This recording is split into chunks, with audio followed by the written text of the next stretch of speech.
ರಾಜರಾಜೇಶ್ವರಿ ನಗರ ವ್ಯಾಪ್ತಿಯಲ್ಲಿ ಒಂದು ಮನೆ ಥಟ್ ಅಂದರೆ ಬ್ಲೈಂಡ್ ಲೇಡಿ ಕಂಪ್ಲೇಂಟೆಂಟ್ ಇದ್ದಾಳೆ. ಅವಳು ಒಂದು ಮನೆಯಲ್ಲಿ ವಾಸ ಮಾಡ್ತಾಯಿದ್ರು, ಪರಿಚಿತ ಮನೆಯಲ್ಲಿ. ಮನೆಯಿಂದ ಗೋಲ್ಡ್ ಮತ್ತು ಕ್ಯಾಶ್ ಕಳ್ಳತನ ಆಗಿದೆ ಅಂತ ಅವ್ರಿಗೆ ನಂತರ ಗೊತ್ತಾಯಿತು.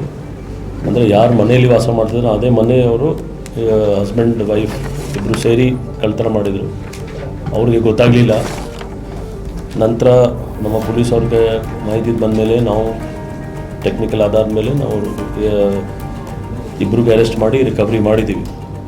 ಇದರಲ್ಲಿ ಇನ್ನೂ ಸಾಕಷ್ಟು ಕ್ಯಾಶ್ ರಿಕವರಿ ಆಗಬೇಕಾಗಿತ್ತು. ಅವರು ಬೇರೆ ಕಡೆ ಸ್ಪೆಂಡ್ ಮಾಡಿಬಿಟ್ಟಿದಂತ ಹೇಳ್ತಾರೆ ಅವರು. ಬಟ್ ಅವರು ಪರಿಶೀಲನೆ ಮಾಡ್ತಾಯಿದ್ದಾರೆ. ಬಟ್ ಇದು ಭಾಳ ಒಂಥರ ಹ್ಯುಮ್ಯಾನಿಟೇರಿಯನ್ ಗ್ರೌಂಡಲ್ಲಿ ನೋಡಿದರೆ ತುಂಬ ಒಂದು ದುಃಖದ ಸಂಗತಿ. ಯಾಕಂದರೆ ಗೋಲ್ಡ್ ಮತ್ತು ಕ್ಯಾಶ್ ಅದೇ ಮನೆ ಓನರನ್ನೇ ಕಳ್ಳತನ ಮಾಡಿದ್ರು.